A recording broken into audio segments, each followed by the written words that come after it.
है और पंख से ढकता है तो अंडा पुष्ट होते चले जाता है, उस पर जीव भी आ जाता है। और मछली अपनी दृष्टि के द्वारा, मछली जब अंडे को केवल देखती रहती है, उसका पोषण होता है, उसको अलग से कोई खिलाने पिलाने की जरूरत नहीं।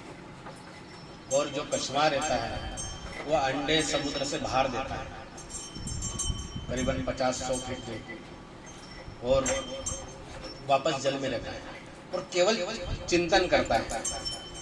जिस अंडे का वो चिंतन नहीं करता वो अंडा खत्म हो जाता है, उसमें बच्चा नहीं लगता। और जिस अंडे को याद करते रहता है उसमें अपने आप प्राण आ जाता है। उसी प्रकार से हमको भी हमारी बुद्धि का जो पोषण है वो केवल भक्ति से करना पड़ता है। जो लोग भक्ति नहीं करते उनकी बुद्धि पोषित होती ही नहीं। तो बुद्धि क्यों नहीं पोषित होती? क्योंकि गव्य पदार्थ नहीं मिल रहा है, गाय के समीप नहीं जा रहे हैं, उससे हमारी बुद्धि पोषित नहीं होती। और बुद्धि जिसकी बिगड़ी उसका जीवन बिगड़ गया, और जिसका जीवन बिगड़ गया उसका यह लोक और परलोक दोनों बिगड़ गए। लेकिन एकादशी एक ऐसी व्रत की निष्ठा है जो ये लोक भी सुधारती है और परलोक भी सुधारती है। इसलिए अत्यंत पापी व्यक्ति भी मर जाए, उसने जीवन पर्यंत कोई एकादशी नहीं करी हो और उसको कोई एकादशी का दान कर दे तो वो भी तर जाता है। मैंने एक सत्य घटना पढ़ी काशी की। एक गुरु के 2 शिष्य, दोनों ब्रह्मचारी, दोनों त्यागी, दोनों महात्मा, बड़े तपस्वी, धर्मनिष्ठ, शास्त्र के ज्ञाता, अच्छा पूजन पाठ इत्यादि, आश्रम दोनों के अलग अलग काशी में। लेकिन एक महात्मा कुछ पूर्व जन्म के संस्कारों के कारण या किसी भी बुद्धि बिगड़ने के कारण उनका एक संपर्क एक स्त्री से हो गया।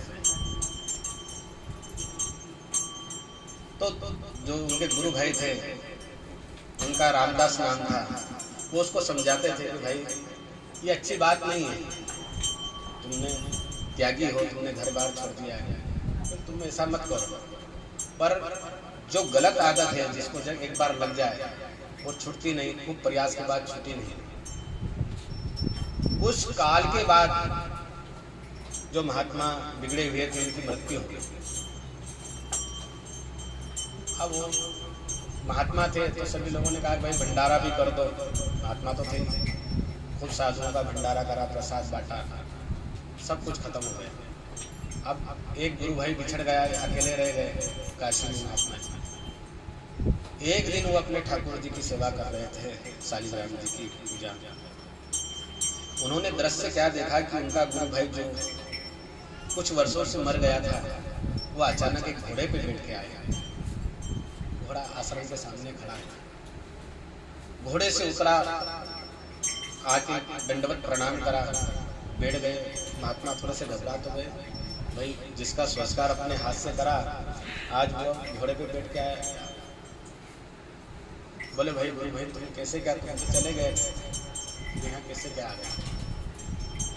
तो वो बोलते हैं कि देखो मेरे गलत कर्मों की वजह से मुझे यमलोक तो पहुंचाया नहीं गया, लेकिन मुझे भैरव लोक में पहुंचा दिया गया। काशी में भैरव लोक है। तो बोले भैरव लोक जो है यम यातना से भी ज्यादा यातना भैरव यातना कराती है। जब अत्यंत पापी लोग रहते हैं तो उनको भैरव की यातना में पहुंचा दिया। भैरव उसको बहुत कष्ट देते हैं, मारते हैं, दंड देते हैं। परंतु बोले मुझे भैरव बाबा को दंड नहीं दे रहे। बोले मेरे को बोले, वो बोलते हैं कि महात्मा जी आप तो रहो और एक सेवा मेरे सुप्रत लगा दी। बोले क्या? बोले रोज निधिवन जाओ, निधिवन स्वर्ग में, वहां से रोज पुष्प लेके आओ। भैरव जी रोज काशीनाथ भगवान का पूजन करते हैं। तो मुझे बोले वो पुष्प की सेवा सोती है।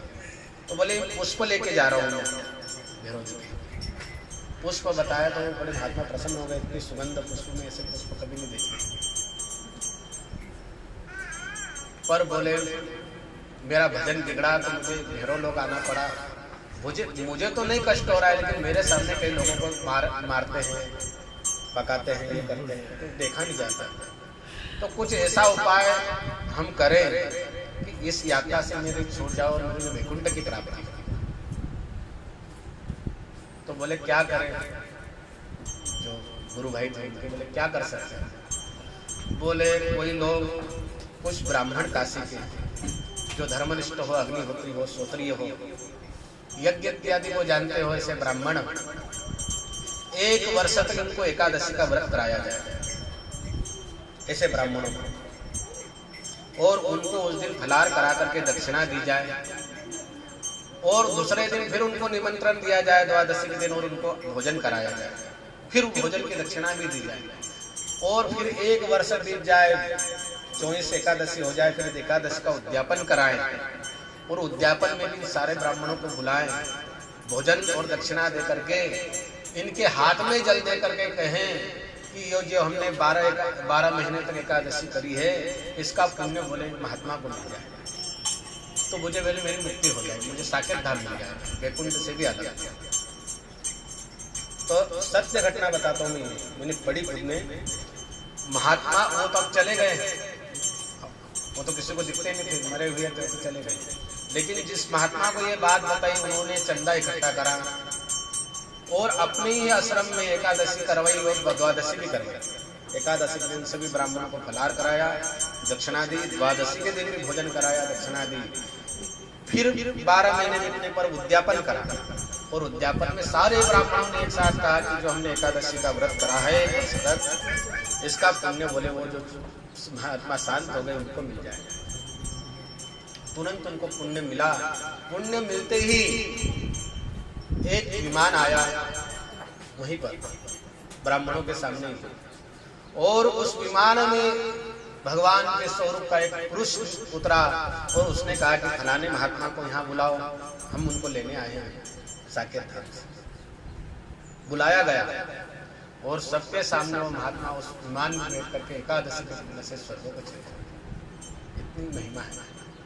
और भगवान के नाम से, जैसे हम भगवान के नाम से सब लोग यहाँ पधारे हैं गौशाला, कोई लोहिया जी के नाम से नहीं आए या किसी व्यक्ति विशेष के नाम से नहीं आए, ईश्वर के लिए हम आए हैं। भगवान के लिए एक पैर भी आप रखोगे तो भगवान को 11 पैर आगे रखना पड़ता है, कितने ऋणी हो जाते हैं। एक दैत्य था, देखो उसने भगवान की खूब तपस्या करी, उसकी तपस्या से, अब था तो राक्षस लेकिन विष्णु का कुछ होगा, पूर्व का ऐसा मनुष्य होगा जो विष्णु का भक्त था, उसके पुण्य से भगवान प्रसन्न हो गए, उसकी प्रार्थना से सुनकर के, भक्ति से। भगवान उसके सामने खड़े हो गए। भगवान ने कहा मांगो भाई क्या चाहिए। था तो राक्षस, भगवान का सुंदर चेहरा देखा, उसके मुंह में पानी आ गया। बोले भगवान हमको तो आपको ही खाना है। राक्षस था उसको, लेकिन भगवान बड़े दयालु होते।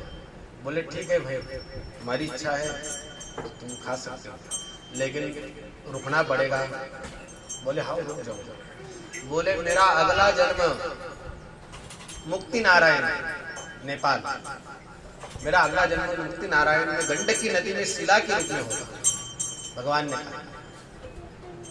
और तुम बोले वज्रकीट बन करके असंख्य संख्या में आओगे। और वज्रकीट किसको बोलते हैं? जो केवल पत्थर ही खाता है। और बोले मेरे स्वरूप को ही खाओगे। तो आज भी गंडकी नदी में जहाँ से उद्गम और जहाँ से उसका समापन हुआ है, वहाँ आज भी कई लाखों की संख्या में वो कीड़े हैं, और बड़ी बड़ी शिलाओं को काटते हैं और चक्र बनाते हैं भगवान का स्वरूप, और केवल पत्थर खा के ही रहते हैं। केवल एक जन्म में थोड़ी सी तपस्या करने पे राक्षस को ऐसा भगवान ने वर दे दिया कि आज तक वो कीड़ा उस पत्थर को खाता है, और जिसको खाता है वही शालिग्राम माना जाता है, वही शालिग्राम की पूजा होती है। नहीं तो होती नहीं। भगवान की महिमा है। देखो हम बोलते भगवान हमारे लिए कुछ नहीं करते, अरे सब कुछ करते हैं।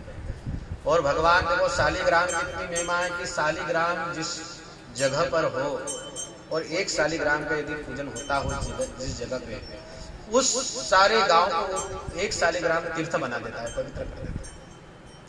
12 शालिग्राम, 12 शालिग्रामों का एक साथ यदि पूजन हो जाए तो बोलते हैं कि 1 योजन तक की भूमि बोले तीर्थ बन जाती है। और 1.25 लाख शालिग्राम यदि बन जाए, पूजन में यदि रखे दिए जाए, तो बोले वहां की भूमि के जितने भी कीट पतंग आदि की इनकी मृत्यु हो जाए तो उनको भी स्वर्ग से विमान लेने आएंगे। मनुष्य की बात क्या है, इतनी शालिग्राम भगवान की नहीं। और सबसे सरल पूजन उनका ही है शालिग्राम जी का। साधु लोग तो मैंने देखा नारे लगाते हैं कि दिखा के खा लो, दिखा के खा लो और धो के पी लो, ये नारे लगे। बोले शालिग्राम जी की पूजा इतनी सरल है कि बस पानी डालो, नीचे हाथ लगाओ, आज धो के पी लो, चरणामत ले लो, और बस थाली लगे भोजन की तो दिखा के खा लो। इतनी सरल पूजा है शालिग्राम। तो भगवान ने कितना उनको वरदान दे दिया कि वो आज तक चल रहा है। भगवान बहुत आगे की सोचते हैं और हम लोग तो बहुत नजदीक की सोचते हैं। रामायण पढ़ते हैं, रामायण में सबसे पहले मारीच सुबाहु का वर्णन आता है। भगवान विश्वामित्र जी यज्ञ की रक्षा के लिए ले गए इनको, तो यज्ञ की रक्षा करने के लिए जब राम लक्ष्मण गए, वाल्मीकि रामायण में आया है, अपने दूसरे रामायण में नहीं आया है। 6 दिन तक अनवरत राम और लक्ष्मण जी खड़े रहे यज्ञ रात दिन। हमारा जैसा नहीं कि दिन में भाई तू जाग, रात में मैं सोता हूँ, दूसरा भाई दिन में वो जागे रात में वो से, ऐसा नहीं। अनवरत, न खाना न पीना, न वो 6 दिन तक कोई वहां पर राक्षस नहीं आए। यह वाल्मीकि रामायण में वर्णन आया है। लोकुश ने वर्णन करा है कि 6 दिन तक राम जी आप खड़े रहे तो कोई भी आया नहीं राक्षस, अनवरत। तो वहां पर प्रश्न आया कि अनवरत कैसे रह सकते हैं। तो वाल्मीकि ऋषि विश्वामित्र जी ने जब रास्ते में जा रहे थे यज्ञ की रक्षा के लिए, तो एक जगह ऐसी जड़ी आई औषधि, जिसका पूजन करके निकाल करके राम लक्ष्मण को खिला दिया। बोले आज से 41 दिन तक तुम दोनों भाइयों को भूख प्यासने लगे, न तुम थकोगे। तो 6 दिन तक खड़े रहे। वो 7वें दिन मारीच और सुबाहु आए यज्ञ को विध्वंस करने के लिए। तो मुझे ये रात को ही मैंने प्रसंग पढ़ा वाल्मीकि रामायण, मुझे उस प्रसंग से इतना अच्छा लगा। 2 शस्त्रों का प्रयोग किया गया मारीच सुबाहु के। पहला तो अग्नि शस्त्र चलाया गया जिससे सुबाहु मर गए, लेकिन एक मानव अस्त्र छोड़ा राम जी ने मारीच के ऊपर। मानव अस्त्र उसको बोलते हैं जो आज हम लोग छोड़ रहे हैं दूसरे के ऊपर। वो अस्त्र ने मारीच को उठाया और दूर ले गए, फिर नीचे पटका, फिर उठाया, फिर घुमाया। लक्ष्मण जी ने कहा कि देखो ये अस्त्र कैसा है जो मारीच को कैसा घुमा रहा है। और 100 योजन दूर जाकर के एक समुद्र के टापू के ऊपर उसको पटक दिया, उसको मारा नहीं। आज जो इंग्लिश में मॉरिशस नाम का एक टापू है, क्षेत्र है, देश है, वो मारीच के नाम से वहां उसको पटक दिया, मारा नहीं भगवान। तब बाद में सब यज्ञ की समाप्ति के बाद विश्वामित्र जी ने पूछा कि प्रभु आपने मारीच को क्यों छोड़ दिया, एक को तो आपने मार दिया। बोले अभी मेरी लीलाएं बाकी है, जब सीता हरण होगा कि मामा मारीच की वहां उपलब्धि बहुत जरूरी है, जब मैं उसको मारूंगा, अभी इसका काम अधूरा है।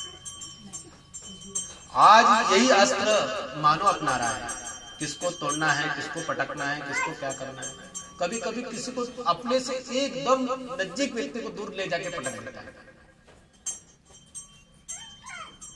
ये अस्त्र की विद्या प्रभु ही जानते हैं, इसलिए प्रभु ने हमको जो उपदेश दिए हैं, जो हमारे लिए रामायण रखी है, वो रामायण हमारे लिए बहुत बड़ा शास्त्र है। जो रामायण के ऊपर आधारित है, जो राम की भक्ति के ऊपर आधारित है, वो तो बहुत बड़ी बात है। हम क्या गोदान कर सकते हैं।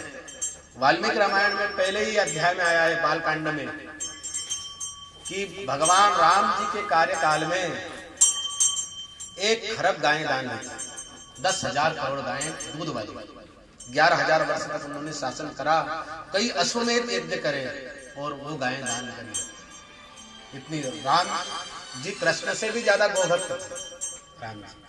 जब वो वनवास गए तो उन्होंने गो सेवा का काम अपने छोटे भाई को सौंपा, शत्रुघ्न को, कि तुम गो सेवा करो।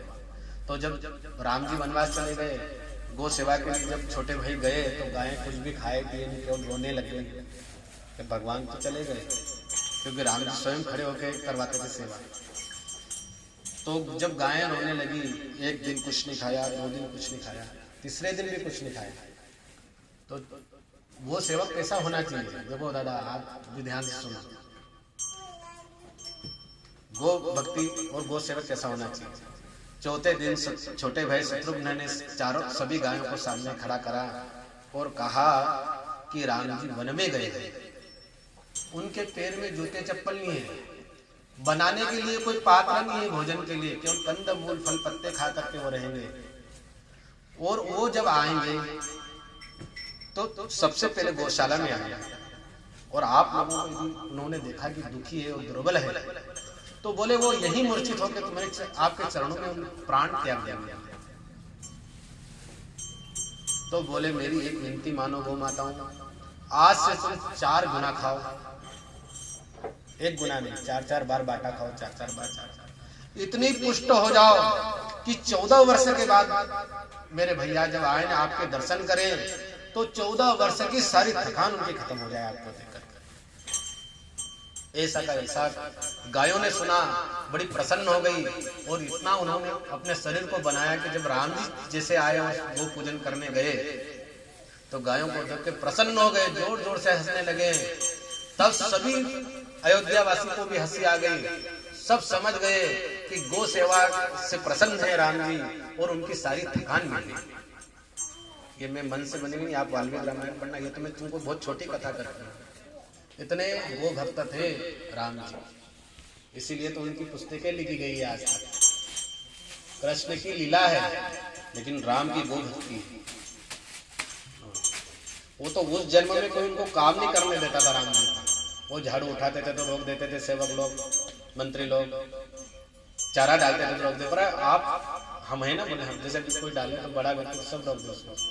बोले अब मैं अगले जन्म में ऐसे ही जन्म लूंगा गौलियों के यहाँ कि बोले अब मैं गौ सेवा ही करूंगा, बोले कोई मेरे को रोक नहीं सकता। गाय भी चराई, जय हो, खूब लीलाएं करी भगवान ने और 6 दिन में भगवान ने ऐसी लीला करी कि पुतना जैसी राक्षसी का उद्धार कर दिया। हम लोग तो मनुष्य है, हमारा क्यों नहीं उद्धार करेंगे। इसलिए कोई व्रत करे या ना करे, पर यदि शरीर साथ दे रहा है तो एकादशी व्रत जरूर करें।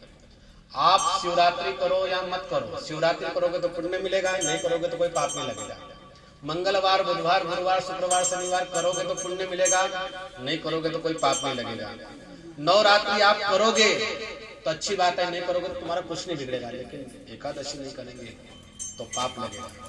इसलिए एकादशी का व्रत अवश्य करना चाहिए। हमारा शरीर साथ दे रहा है, हम वृद्ध हो गए तो नहीं करें, रोगी है तो नहीं करें, लेकिन शरीर यदि अच्छा दे रहा है तो एकादशी करें। एकादशी की निष्ठा, नाम की निष्ठा आदमी के अंदर, और वैष्णव धर्म की 3 निष्ठाएं, एकादशी की निष्ठा, नाम निष्ठा और तुलसी की निष्ठा। नाम निष्ठा तो ऐसी होना चाहिए भगवान के नाम से ही हम सब कुछ हो रहे हैं। वैसे तो देखो विष्णु पुराण जो है व्यास जी का लिखा हुआ नहीं, उनके पिताजी का लिखा हुआ है। 18 पुराणों से लोगों को आज तक यही पता है, भागवत वालों को भी यही पता है कि व्यास जी ने लिखा, उनके पिता पाराशर जी ने लिखा है। और पाराशर जी ने उसमें लिखा है कि ये सारी भूमि ही भारत भूमि थी, पूरी दुनिया विश्व। राजा भरत के 9 लड़के हुए तो 9 लोगों को 9 खंड में पृथ्वी को बांट दिया, 9 लोगों को अलग अलग राज्य दिया और उससे कई बार वो खंडित होती चली गई और भारत एक छोटा सा सिमटा हुआ देश हो गया। नहीं तो कांधार में शकुनी का राज्य था, क्या वहां शादी करने थोड़ी जाते। श्रीलंका में रावण रहता था। आज भी भगवान के विश्व में अवशेष मिल रहे हैं। अरे ये हमारे जो शालिग्राम जी है गंडकी नदी के, ये और भी कई देशों में उनको बताया गया टीवी के ऊपर कि वहां भी वज्र के यहाँ से ले गए और उन्होंने बनाए जल के अंदर जाकर। तो भगवान अब पूरे आर्यावर्त के उनकी पृथ्वी थी, पर अब धीरे धीरे लोगों के आपस में मतभेद होने, जैसे अपने घर में 4 हिस्से हो जाते हैं ऐसे हिस्से हो गए, धीरे से छोटे हो गए। लेकिन भगवान की नाम निष्ठा ऐसी है, उसमें विष्णु पुराण में बताया कि जब भी कोई कार्य करे, पूजा करे और कोई भी कार्य आरंभ करे शुभ कर्म, तो आचमन करने की विधि बताई। आचमन करना चाहिए, भगवान के नाम से ही हमारी शुद्धि होती है। जैसे अभी जल छिटा, यह स्मृत पुंडरीकाक्षो सब भाजा अभ्यंतर शुचि, केवल विष्णु के स्मरण से बाहर और अंदर हम शुद्ध हो जाते हैं। वैसे ही आचमन भी भगवान के नाम से होता है, केशवाय नमः स्वाहा, नारायणाय नमः, माधवाय नमः स्वाहा, जल पिया जाता है। तो एक भक्त ने कहा कि आचमन क्यों बार बार बताया गया है। उन्होंने लिखा कि गाड़ी पे बैठो, बैलगाड़ी पे तो आचमन करके बैठो, हाथी पे बैठो तो आचमन करके बैठो, घोड़े पे दूल्हा बैठे तो आचमन करके बैठे, सोने जाओ तो बिस्तर पे उसके पहले आचमन करो, उठो तो फिर आचमन करो, बार बार क्यों आचमन की शक्ति है? तो उन्होंने कहा कि मनुष्य, वेद में मंत्र आया है, अमेध्य है पुरुष, मेध्य नहीं है। जो लोग मेध्य है वो हमेशा पवित्र है। जैसे गो मेध यज्ञ होता है, गाय मेध है, वो पवित्र है, उसको आचमन की आवश्यकता नहीं। अश्वमेध यज्ञ, घोड़ा पवित्र है, उसको आचमन करने की आवश्यकता नहीं। हाथी पवित्र है, यहाँ तक कि सारे पशुओं को पवित्र माना गया है, लेकिन मनुष्य को अपवित्र माना गया है, उसको आचमन की बार आवश्यकता है। तो प्रश्न करा वहां पर परीक्षित ने कि महाराज ऐसा क्यों है, इसको बार बार तुमने आचमन का क्यों बताया है? बोले ये प्राणी झूठ बोलता है, इसलिए अपवित्र हो जाता है। तो बोले ये आचमन करेगा ये पवित्र हो जाएगा, इसलिए आचमन करने की विधि बताई। इसलिए कोई भी शुभ कर्म करें, हम लोग भी पूजा आरंभ करते तो आचमन कराते हैं। भाई बाहर तो तुम बहुत अच्छे दिख रहे हो, सुंदर, पर अंदर हो कि नहीं, इसलिए आचमन करो, केशवाय नमः स्वाहा। और पूजा की जब समाप्ति हो जाए, पूरी पूजा समाप्त हो जाए, तो एक मंत्र बोला जाता है कि भगवान की पूजा में यदि कोई कमी रह गई हो तो उसमें बोलते हैं कि यस्य स्मृता मुक्ता तपो यज्ञ क्रियादिषु न्यूनम संप्रदाम याति सद्यो वंदे तमच्युतम। एक मंत्र बोला जाता है कि पूजा में कोई कमी हो तो भगवान विष्णु आपका हम नाम लेते हैं, पूजा पूरी हो जाए। तो नाम की कितनी निष्ठा है, नाम की। और तुलसी की निष्ठा, एक क्षण के लिए भी शालिग्राम में तुलसी से अलग नहीं रहते, तुलसी के ऊपर ही बिठाओ, तुलसी ही चढ़ाओ, उससे अलग नहीं रह सकते। भगवान तुलसी से अलग नहीं, क्योंकि भगवान वृंदा से अलग हो ही नहीं सकते। तो तुलसी और नाम निष्ठा, इसलिए हम और गुरु मंत्र दो एक है। जिस दिन अलग हो गए तो पशु नाम प्रति हम पशु हो जाएंगे, इसलिए अहरनिश भजन करें। जैसे हमारे भगवान हमारे, इसीलिए तो हमारी रक्षा कर रहे हैं, अनवरत होकर भगवान रक्षा कर रहे हैं। क्यों करी विश्वामित्र के यज्ञ की रक्षा? वो तो क्षत्रिय थे विश्वामित्र जी, वो क्या जानते थे यज्ञ की रक्षा कैसे होगी? लेकिन भगवान के लिए वो बैठे थे, यज्ञ कर रहे थे, तो उनकी रक्षा करने का काम राम लक्ष्मण ने अपने हाथ में ले लिया। जिनकी आहुति डल रही है वो खड़े हैं भूखे प्यासे बाण लेके, जिनकी आहुति डल रही है। आज हमारे साथ भी यही हो रहा, हम जिसके नाम के लिए आए हैं, जिसके लिए बैठे हैं, उनकी ही जब अनुमति होगी तभी हम आ पाएंगे, और वही हमको लेके आते हैं, और वहां तक भी गंतव्य तक भी वही पहुंचाते हैं। इसलिए भगवान के हर व्रतों को, कोई व्रत करें या न करें, इस व्रत को निष्ठापूर्वक करें। और सबसे बड़ी हमारे लिए अच्छी बात है कि हमारे व्रतों में कन्याएं, सुवासिनी महिलाएं, साधु पुरुष और ब्राह्मण लोग पधार रहे हैं। हमारा व्रत किसी भी हालत में कम नहीं हो रहा है, 101% उसका फायदा मिल रहा है, 100 भी नहीं, 99 भी नहीं। इसलिए कि साक्षात गौ माता है, ब्राह्मण है, और सभी पुरुष साधु पुरुष है। साधु तो है न कारज है, रामायण में सुंदरकांड में आया है। पहले भी मैंने बहुत पहले कथा सुनी थी, साधु ते होय न कारज है। सुंदरकांड में कहा है कि जब साधु पुरुष आ जाए, संत महात्मा लोग आ जाए, सत्य पुरुष आ जाए, तो उस कार्य की हानि नहीं होती। तो बोले कैसे? बोले एक बार चोर थे बहुत सारे, एक गांव के बाहर उन्होंने एक पेड़ के नीचे योजना बनाई कि भाई आज फलाने के यहाँ चोरी करना है। सब लोगों ने अपने सिर के ऊपर कम्बल ढाक लिए, लेकिन एक महात्मा भी बिछड़े हुए कहीं आ गए, उन्होंने भी इनको टोली को देखा अंधेरे में। महात्मा थे, जिसकी जैसी दृष्टि वैसी सृष्टि। उन्होंने कहा ये सभी महात्मा ही। महात्मा ने कहा सभी महात्मा है। और चोरों ने कहा कि भाई ये अपना ही कोई बिछड़ा हुआ है, वो भी मिल गया कम्बल ओढ़ के साथ में। एक मकान में उन्होंने छेद करा, अंदर गए, एक कमरे में दंपत्ति तो सोई हुई थी, कमरे में जाकर के वो तो सोए, उन्होंने अपने अपने चोरों ने काम चालू कर दिए, चुपचाप बोले कौन।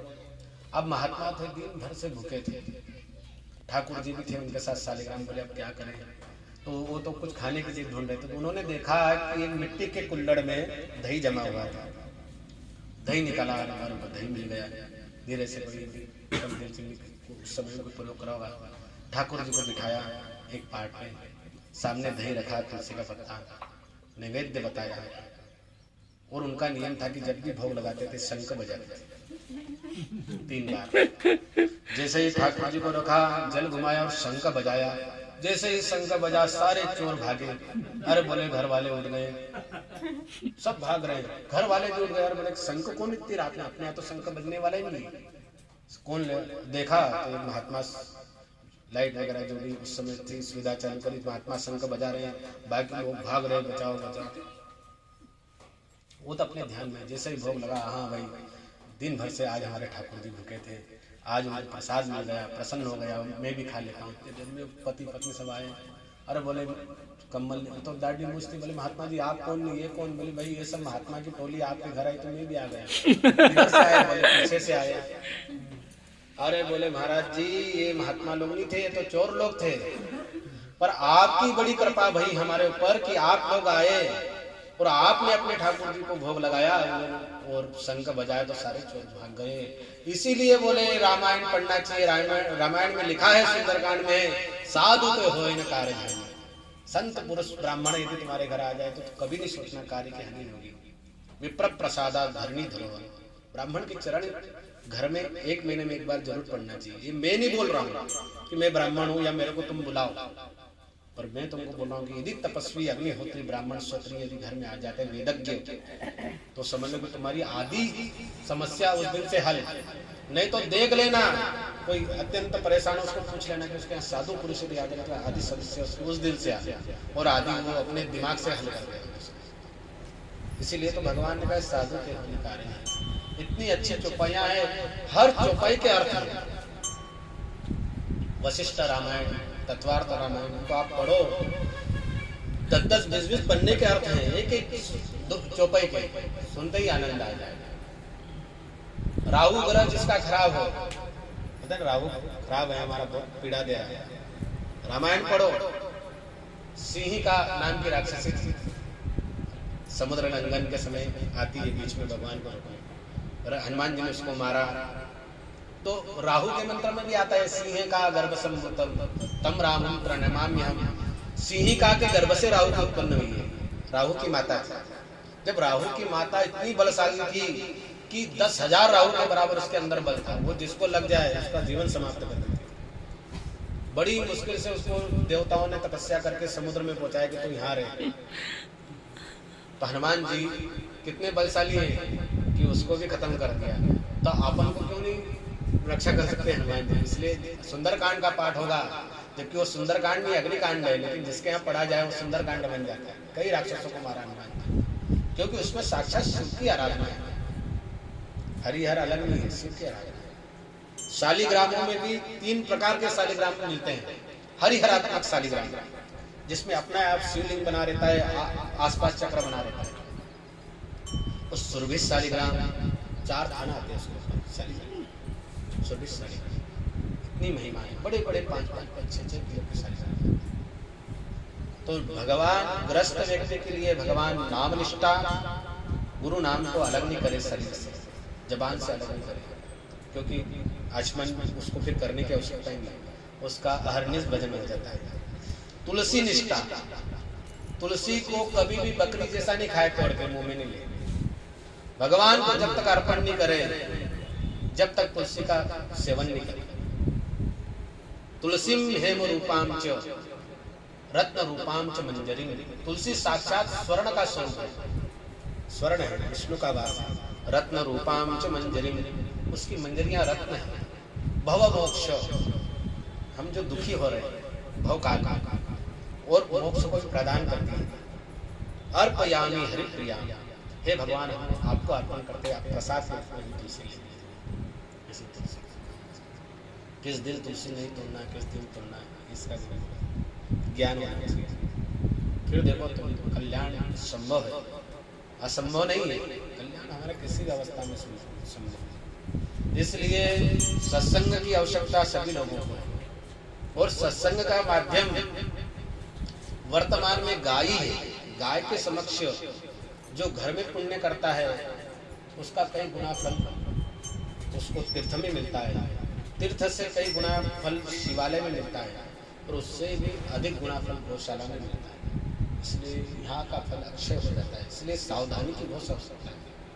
सावधान होकर हर कर्म को करो और भगवान के हरि स्मरण का करो। बार बार पूजन के बाद में की प्रार्थना करना चाहिए कि बस आपके चरणों से दूर मत कर दे। गौ सेवा में भी ऐसी प्रार्थना करनी चाहिए, भले ही एक गाय पालूं या बछड़ी पालूं, पर मेरे खूंटे से तो दूर मत होना। बस यही हमारी सबसे बड़ी गौ निष्ठा है। अन्यथा तो कोरा कागज जैसा काम हो जाएगा, कोई भी साइन कर दे, दूसरा लिख दे कि अपराधी, ऐसा हो जाएगा। इसलिए जो गुरु लोग हैं वर्तमान में, उदाहरण के लिए वो वकील लोग हैं, भगवान जज है, और प्राणी मात्र अपराधी और अनापराधी है वो। ब्राह्मण गुरु को इतना अध्ययन होना चाहिए वकालत का कि कोई केस लेके आया है तो उसको जज तक कैसे पहुंचाया जाए, इतना ज्ञान उसको होना चाहिए। तब वो तुम्हारी समस्या को जज तक पहुंचाएगा कि क्या तुम्हारा क्या है, कौन सही है, कोई गलत है। जब जज निर्णय सुनाता है, ऐसे ही भगवान जब भी निर्णय सुनाते हैं जब तुम्हारी मध्य में कोई हो। मध्य में गुरु ही ऐसे हैं जो वहां तक हमारी बात को पहुंचा देते हैं, और वहां से जो निर्णय सुना दिया, गलत हो या सही हो, बोले बोले जज साहब ने बोल दिया भाई सजा देना ही पड़ेगी, या इसको बाइज्जत बरी भी कर दिया जाए, नहीं भगवान। इसलिए भगवान का स्मरण करते हुए आप लोग जब तक शरीर साथ दें, बोले 1 वर्ष 2 वर्ष 3 वर्ष एकादशी करो, एक बार इनके उद्यापन भी करो। उद्यापन के बाद में फिर एकादशी भले चलती रहे जीवन पर्यंत, या चले या नहीं चले, पर उद्यापन की अभी मैंने तुमको सत्य घटना सुनाई काशी की, उद्यापन के बाद में पूर्ण फल की प्राप्ति हो जाती है। नमः पार्वती पते हर हर